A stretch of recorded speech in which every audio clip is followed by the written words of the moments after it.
How to add sound effects in CapCut. So first you want to open up your project and load in the timeline your video.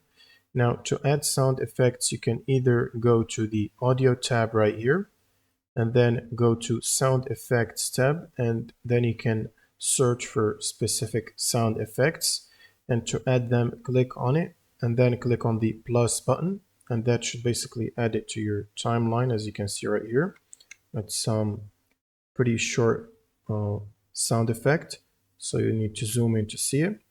And to add your own sound effects, you want to go back to the media tab and then import your own by clicking on import, and go to where your sound effect file exists, which for example could be an MP3 file.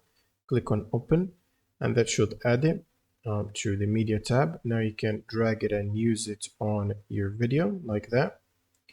And that's pretty much it for this video. Thanks for watching and subscribe.